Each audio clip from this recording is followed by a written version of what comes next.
सबैजनालाई विजय दशमीको ह्याप्पी दशैं। सबैजनालाई आज विजय दशमीको ह्याप्पी दशैं भन्न चाहन्छु। अब म घरमा त छैन, त्यही पनि सबैजनालाई मिस गरेको छु। राम्रोसँग मनाउनु होला दशैं सबैजनाले। म पनि अलिअलि मना के गर्दैछु यस्तो फेभिक्विक राख्दै छ नि यो हातमा लागिन्छ यहाँ छुएछ त्यही यसो हालौँ, पछि चेन्ज गर्छु मन लागेन भने। म चाहिँ यो नम्बर प्लेट हालिदिएको अर्को चेन्ज गर्दै, तर यो उस नहुँदो रहेछ, के भन्छ अरे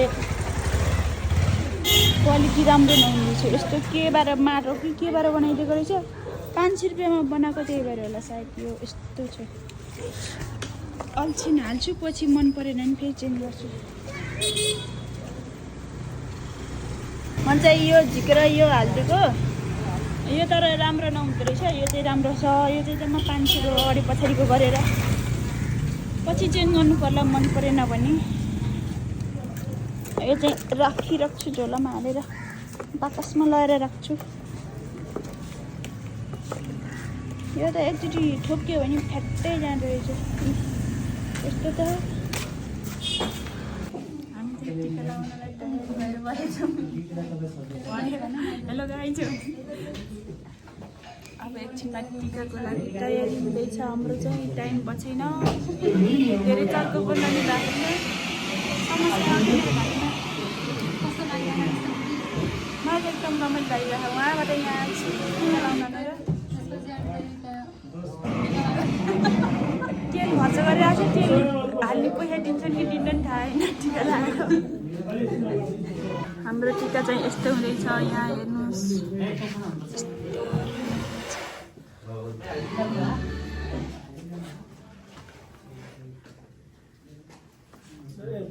हारबाल कहिले आउने हो? यत्रोजना छ पछाडि यत्रो।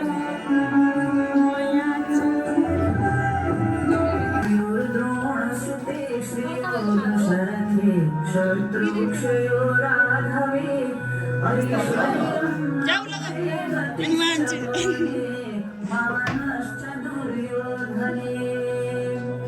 शौर्यं शान्तनवे बलधरे सत्यं च कुन्तीसुते विज्ञानं विदुरे भवन्तु भवतां कीर्तिश्च नाश्वर्यं नहुषे गतिश्च पवने मानश्च दुर्योधने शौर्यं शान्तनवे बलं बलधरे सत्यं च कुन्तीसुते विज्ञानं विदुरे भवन्तु भवतां कीर्तिश्च नारायण आयुर्द्रोणसुते श्रियो दशरथे शत्रुक्षयो राघवे ऐश्वर्यं नहुते फाइनली मलाई त पैसा कीर्तिश्च नारायण अलि धेरै भयो कि डिमान्ड? यो कम भयो है पैसा। शत्रुक्षयो राघवे ऐश्वर्यं नहुषे गतिश्च पवने मानश्च दुर्योधने शौर्यं शान्तनवे बलं बलधरे सत्यं च कुन्तीसुते विज्ञानं विदुरे हामी चाहिँ टिका लगाएर नि भ्यायौँ। लाइन कुरेर बस्दा बस्दा चटपटे खाने पैसा मात्रै दिनुभएको, त्यहाँबाट धेरै दिनुभयो। चाहिन्छ भने 25-25 रुपियाँ बाँड्न सकिन्छ। आजको 25 रुपियाँ दिनु हुँदैन। हाम्रो दिदीले चाहिँ टिका लाउन नहुने भएर जुठा परेको भएर लाउनु भएन, त्यही भएर नभए पनि बस्नुहुन्छ। कपन छ यहाँ, अर्को चाहिँ फोटो होइन भिडियो भ्याइयो क्या। अब बोल न, सबैजनालाई ह्याप्पी दशैं। ल दसैँ गयो, सबैजनालाई ह्याप्पी तिहार भन्न चाहन्छु। अरू मेरो केही छैन। अझै यहाँ टिका लाउने मान्छे समाति तपाईँको केही छ भने भन्नु। मेरो नि केही छैन भन्नुलाई। मेरो केही छैन भने सक्यो गाइड। कुन मन्डिया कोचेर बसेको स्याउ ल्याइदिनु बरु नदिनु नि हौ होइन। बजार नाच्ने के यसो कुरा नि सुन्नुपर्छ धन्यवाद परदेशीले। अब हाम्रो चाहिँ फोटो सेक्सन हुँदैछ पैसा त धेरै कमाएन के गर्नु यस्तै रहेछ अब जब जब ठुलो हुँदै गयो पैसाहरू पनि कम हुँदै जाँदो रहेछ सानोमा त यति पैसा हुन्थ्यो अन्त दिँदै दिन्न नि यार पैसा लेखा जस्तो पैसा कति 50 रुपियाँ मात्र छ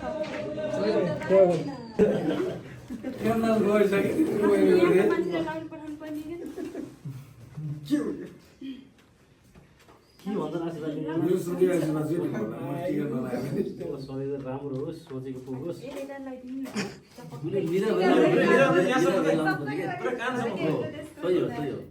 गालामा पनि लाउने कि के भन्छ राम्रो सधैँ गरी उन्नति गरिदिनुहोस्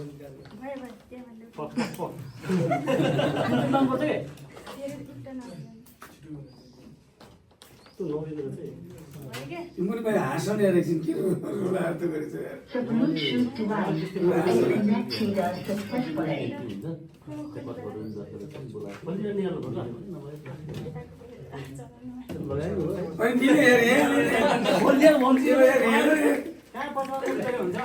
पैसा दिने कुरामा धाँधली भयो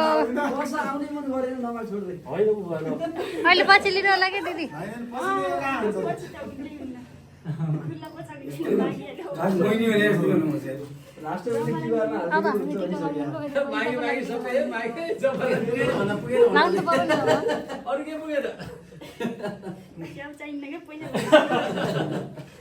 हामी चाहिँ अब फोटो खिच्ने तयारी गर्दैछौँ हेलो हेलो ल सबैजनालाई यो दसैँ पनि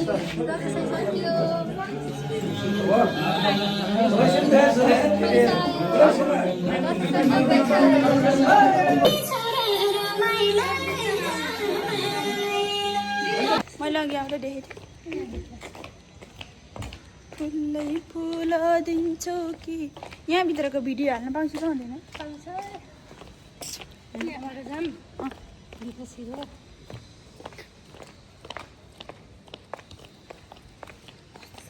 यार अब घर जान पाइएन यतै बसेर भने झपक्कै आफै हातले टिका लाएर फोटो खिच्न हिँडेछौँ अब कसरी हो खोल्ने ए टेक्नोलोजी आफै खोल्ने ओ यता त थुप्रो मान्छे रहेछ हामी अब विदेशमा छौँ हामी भन्नु नपर्ने नहुने यो नेपालमै हो यसो यता चाहिँ विदेश जस्तो देखिन्छ विदेश त नि ए विदेश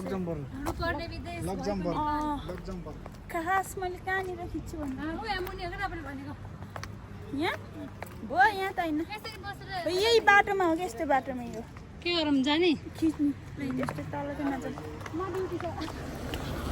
hello sir happy Dashain happy Dashain हजुर अन्त उयो आउनु न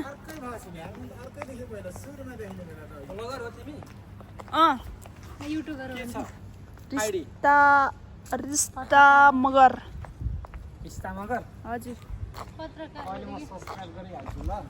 हुन्छ पत्रकार होइन सब्सक्राइब गरेको के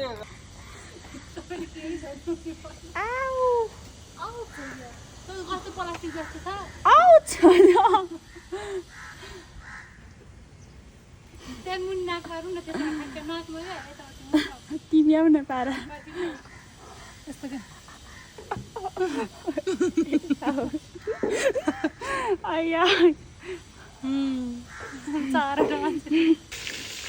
ल मम्मी म चाहिँ एक्लै भए पनि बनाएर खान्छु मेरो चिन्ता नगर्नु होला यी छोरीले जता भए नि हुन त घर परिवारसँग बसेर खानु र एक्लै खानु धेरै फरक हुन्छ त्यही पनि अब मासु खाएन खान पाएन भन्नुहुन्छ खानको लागि चाहिँ चिन्ता नगर्नु होला मैले ल्याएर बनाएर खान्छु त्यही हो तपाईँहरूसँग भेट्न टिका लाउन पाइनँ त्यही हो अलिकति दुःखको कुरा आधा केजी मासु ल्याएर बनाएको यहाँ यता ब्राउन बनाएको छु म चाहिँ सबै ठाउँमा टिका लाएर पनि आइसकेँ मेरो चाहिँ आज पैसा कति भयो भन्नुहुन्छ पछि नै म देखाउँछु मैले चाहिँ आज टिका लाएर पैसा यति कमाएँ यो त खुजुरो भएको मलाई एउटा हलसापले टिका लगाएर पैसा दिनुभएको थियो 510 रुपियाँ अनि मेसापले 55 अनि हलमेसापले 100 रुपियाँ 500 600 आज टिका लगाएको पैसाले मासु ल्याएर खाँदैछु मैले चाहिँ है ल मम्मी तिम्रो छोरीले मासु ल्याएर खाँदैछ चिन्ता नगर अनि साथीहरू तपाईहरूको दसैँ चाहिँ कस्तो भयो मेरो दसैँ चाहिँ यस्तै भयो म चाहिँ अब एक्लै छु के सब घर गए म एक्लै छु तर पनि लो गरिरहेको छु अनि भन्नुहोस् अब चाहिँ पैसा अहिले गर्ने लुगा धोको यस्तो भिजेछ सँगै के भने जस्तै अब एक्लै खाने एक्लै रमाउने साथीहरू कोही छैन सबैजना छोडेर घर गइहाले घर परिवारबाट टाढा भए पनि मेरो जोडाको छोरालाई हेर्नुहोस् साथीहरू कति राम्रो हो नि राई सोल्टी हेलो राई सोल्टी राइनीको छोरो हो त्यही भएर राम्रो हो हेलो भनिदेऊ यस्तो गरिदेऊ यस्तो गर न हेलो भन